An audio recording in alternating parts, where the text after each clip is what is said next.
নমস্কার, শুরু করলাম আজকের চতুর্থ স্তম্ভ। আমি ইন্দ্রাণী।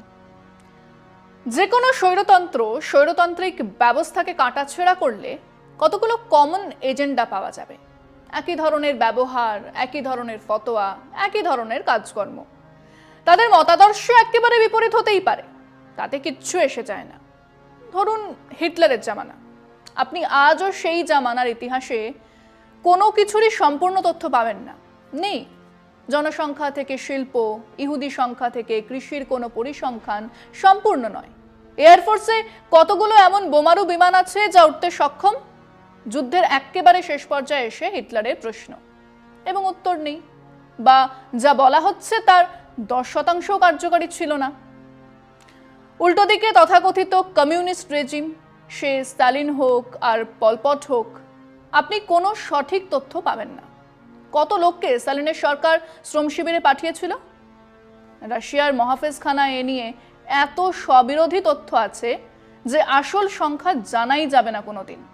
কৃষি উৎপাদন নিয়ে ভুরি ভুরি মিথ্যে কথা। পলপট তো বাদই দিলাম, কোনো তথ্যই নেই। একইভাবে আপনি সাদ্দাম বা গাদ্দাফির সময়ও ওই তথ্যের অভাব দেখবেন। অন্যদিকে খারাপ হোক ভালো হোক, ইউরোপ, আমেরিকা, কানাডা, অস্ট্রেলিয়া জুড়ে যে আপাত গণতান্ত্রিক কাঠামো আছে তার প্রায় সব তথ্য আপনি বিশ্বের যে কোনো প্রান্তে বসে পেতে পারেন। ক্লাসিফাইড ডকুমেন্টস নেই, আছে, কিন্তু সাধারণ সব তথ্যটাই পাবলিক ডোমেনে রাখা আছে। আমাদের দেশের 80 সাল থেকে এই তথ্যের ভান্ডার প্রায় খুলে দেওয়া হয়। তার আগেও নিয়ম করে জনগণনা হয়েছে, তার রিপোর্ট পাবলিক ডোমেনেই রাখা আছে। বিভিন্ন ডেটা ব্যাংক, ধরুন বেকারত্ব নিয়ে, কৃষি উৎপাদন বা শিল্প উৎপাদন নিয়ে পাওয়া যেত অনায়াসী। এরপরে রাইট টু ইনফরমেশন অ্যাক্ট আসায় তা আরো ব্যাপক হয়ে ওঠে। আসলে গণতন্ত্রের প্রথম শর্তই তো এই স্বচ্ছতা। সবাই যদি নাই জানলো হচ্ছেটা কি, হয়েছেটা কি, তাহলে আর গণতন্ত্র কোন কামে লাগবে? কিন্তু এক উল্টো রথ চালু হয়ে গেল 15, 16, 17 সাল থেকে। এখন সেটাই নিয়ম হয়ে দাঁড়িয়েছে। আপনি বেকারত্ব নিয়ে কিছু বলতে চান, আপনার কাছে শেষ ডেটা 2016 থেকে 17 সালের। আপনার জনগণনার তথ্য 2011 সালের। মানে সরকার জানেই না দেশের মানুষের সংখ্যা কত, এদিকে বিকাশ আর উন্নয়নের ঢাক বাজিয়েই যাওয়া হচ্ছে ক্রমাগত। 10 বছর পর পর জনগণনা হয়েছে নিয়ম করে, 2011 থেকে আর হয় না। এ যেন খানিকটা সেই রকমের, বাবা মা জানেনই না কজন সন্তান, কতজনের খাবার লাগবে, অথচ একগাল হেসে বলছেন আমার বাছারা পেট পুরে খেয়েছে। এবারে যে প্রশ্নটা আপনি করতেই পারেন সেটা হলো, এই জনগণনা না করলে লাভ কার? কেন করাচ্ছে না সরকার এই জনগণনা? তার প্রধান কারণ হলো দেশ জুড়ে তাদের মিথ্যে প্রচারের বেলুনগুলো ফেটে যাবে। মানুষ প্রতিদিন প্রশ্ন করবেন মিথ্যে বলছেন কেন। ফিরছি আলোচনায় একটা বিরতির পর, সঙ্গে থাকুন। মাঝে মধ্যেই রব ওঠে হিন্দুরা সংখ্যালঘু হয়ে যাবে, ওই জেলাতে মুসলমানদের জনসংখ্যা বেড়ে যাচ্ছে, সারা দেশেই নাকি হু হু করে বাড়ছে। এবং এই সব প্রচার শুনে সাধারণ মানুষও বিভ্রান্ত। তাদেরও অনেকের ধারণা আর কদিনের মধ্যে মুসলমান জনসংখ্যা হিন্দু জনসংখ্যাকে ছাপিয়ে চলে যাবে। হিন্দু খাতরে মে হ্যাঁ। ভাবুন একবার, পুরো দস্তুর নবাবী শাসন দেখেছে এই বাংলা, তখন হিন্দু খাতরে মে ছিল না। 1526 সাল থেকে 1857 পর্যন্ত মুঘল সম্রাটের শাসন দেখেছে গোটা দেশ। 300 বছরে হিন্দু বেঁচে ছিল, তাদের মন্দির ছিল, পুজো পাঠ ছিল, রামচরিত মানসের মতো ধর্মগ্রন্থ লেখা হয়েছে। তখন হিন্দু খাতরেমে ছিল না। ইনফ্যাক্ট আমরা তো বছর 7-8 আগে এই হিন্দু খাতরেমে হ্যাঁ তো শুনিনি। এইসব তথ্য ছড়ানো সহজ হয়ে যায় যদি আসল তথ্যটাই সামনে না আসে। কোত্থেকে জানলেন যে মুর্শিদাবাদের মুসলমান জনসংখ্যা বাড়ছে? কেন? হোয়াটসঅ্যাপে এসেছে। প্লেন অ্যান্ড সিম্পল আনসার, এই একই প্রচার কর্ণাটকে, ওল্ড মাইসুরু রিজিয়ন নাকি চলে গেছে মুসলমানদের হাতে, অথচ নির্বাচনে ওই অঞ্চলে জিতেছে বিজেপি জোট।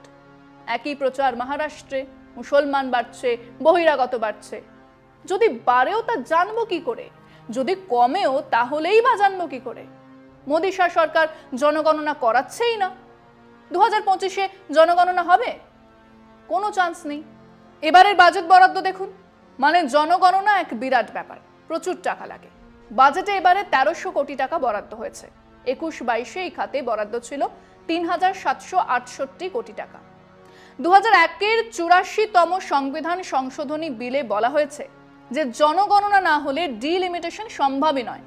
আবার নারী আসন সংরক্ষণ বিলে সাফ বলা আছে ডিলিমিটেশন হবে, তারপরে নারীদের জন্য আসন সংরক্ষণ হবে। ওদিকে বিহারে আপাতত এনডিএ শরিক নীতিশ কুমার জাতিগত জনগণনা করিয়েছেন। কাজেই এবারে জনগণনার আগে এটাও একটা নীতিগত সিদ্ধান্ত যা মোদী শাহ সরকারকে নিতেই হবে, যে তাহলে কি পরবর্তী জনগণনার সঙ্গে জাতিগত জনগণনাও হবে? বিজেপির কাছে সেটা এক বিশাল সমস্যা, কারণ জাতিগত জনগণনা তো বিরোধীরা চাইছেন, ওনার জোটের শরিকরা চাইছেন, কিন্তু ওই জাতিগত জনগণনা করালেই এমন এক ছবি বেরিয়ে আসবে যা সরকারের কাছে আত্মহত্যার শামিল হবে। কারণ এই জাতিগত সমীক্ষা বলে দেবেই যে দেশের পিছড়ে বর্গের সংখ্যা 68 থেকে 69%। কাজেই যার সংখ্যা যত তার চাকরি তত, জিসকি জিতনি উসকি উতনি, এই স্লোগান উঠবে। আর তা মানতে গেলেই বিজেপির যে রক সলিড 15 থেকে 16% রাজপুত ব্রাহ্মণ সমর্থন আছে তা চুরমার হয়ে যাবে। তার চেয়ে বিজেপি জনগণনার মতো এক আবশ্যিক বিষয় নিয়ে চুপ করে বসে থাকার সিদ্ধান্ত নিয়েছে।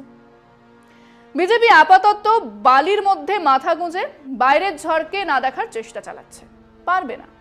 আর একবার জনগণনার সামনে এসে গেলে মুসলমান জনসংখ্যা নিয়ে ওনাদের অপপ্রচার বন্ধ হয়ে যাবে। সময় আরো একটা বিরতির, সঙ্গে থাকুন। কেবল কি জনসংখ্যা? না, কৃষি উৎপাদন থেকে এমপ্লয়মেন্ট মানে চাকরি আর বেকারত্বের হিসেব সবটাই এখন ধোঁয়াশায় ঢাকা। রিজার্ভ ব্যাংক এক এমপ্লয়মেন্টের হিসেব দিচ্ছেন, যা মিথ্যে বললে কম বলা হয়, উঠবে। বলা হলো আমাদের 56.5 কোটি ওয়ার্কফোর্স আছে, মানে যারা কাজ করছেন বা করতে পারেন, এবং তাতে নাকি মাত্র 3.2% বেকার, মানে 18 থেকে 20 লক্ষ বেকার আছেন। ভাবা যায়, দেশের 85 কোটি মানুষকে যে সরকার ফ্রিতে রেশন দিচ্ছেন তাদের মাত্র 18 থেকে 20 লক্ষ বেকার, বাকিরা সবাই কাজ করছেন। হিসেব 45% কৃষিতে, 11.4% ম্যানুফ্যাকচারিং শিল্পে, 28.9% সার্ভিস সেক্টরে মানে শিক্ষা, স্বাস্থ্য, ট্যুরিজম, হোটেল ইত্যাদিতে, 13% নির্মাণ কনস্ট্রাকশনে, বাকি ওই 3.2% বেকার। মানে দেশের বেকার সংখ্যা ওই 18 থেকে 20 লক্ষ। সরকারি হিসেব তাই বলছে। এরা উন্মাদ নয়, এরা শয়তান। অন্য হিসেব বলছে বেকারত্ব গত 45 বছরের মধ্যে রেকর্ড ছুঁয়েছে। ওনারা প্রথমেই বলে দিলেন বেকার কই, কোথায়, কিভাবে বলতে পারছেন? কারণ যাবতীয় ডেটা সোর্স বন্ধ। মোদী শাহর জামানাতে এটাই এক নতুনত্ব। প্রথমে ডেটা সোর্সগুলোকে বন্ধ করো, সঠিক তথ্য জোগাড়ের সংস্থাগুলোকে বন্ধ করো, তারপর মিথ্যে সেট অফ লাইজ, ঝুড়ি ঝুড়ি মিথ্যে ছড়াতে থাকো। সারা দেশের এক করুণ চেহারা আমাদের সামনে। সেখানে দাঁড়িয়ে সরকারি তথ্য জানানো হচ্ছে বেকার আছে মাত্র 18 থেকে 20 লক্ষ। এরপর নজর দিন কৃষি উৎপাদনে। সেখানে বিরাট ঘাপলা চলছে। বিরোধী রাজনৈতিক দলের নেতারা কবে চোখ দেবেন জানা নেই। দেশের মধ্যে আভ্যন্তরীণ চাহিদা কত, ফুড গ্রেনসের চাহিদা কত, কতটা সরকারি গোদামে জমা হচ্ছে তার দাম কত, কত বিদেশে যাচ্ছে তার দাম কত, কোনোটারই হিসেব এক জায়গাতে নেই। আর এই তথ্য লোপাটের আড়ালে কিছু ব্যবসায়ী কোটি কোটি টাকা মুনাফা কামাচ্ছেন। গোদামে পচা আনাজ জমা হচ্ছে, তা খালাসের নাম করে ভালো আনাজ চলে যাচ্ছে বাজারে, হিসেব নেই। আসলে যে দেশের প্রধানমন্ত্রীর শিক্ষাগত যোগ্যতা গোপন রাখা হয় সে দেশে বাকি তথ্য গোপন রাখা হবে, সেটাই তো স্বাভাবিক। কিন্তু চাকা তো ঘুরেছে। তা মাথায় রেখেই বিরোধীরা দুটো তথ্য ভান্ডার নিয়ে সরব হতে পারে যা দেশ জুড়ে মানুষের সমর্থন পাবে। এক হলো সম্পূর্ণ সেন্সাস, যেখানে জাতি গণনাও করতে হবে। দুই হলো দেশের চাকরি আর বেকারত্বের এক সম্পূর্ণ ডেটাবেস এক্ষুনি তৈরি করতে হবে। আগামী দিনে এই দুই দাবি বিজেপিকে বেকায়দায় ফেলবে, এ নিয়ে কোনো সন্দেহ নেই। আজ এখানেই শেষ করছি। শুভরাত্রি।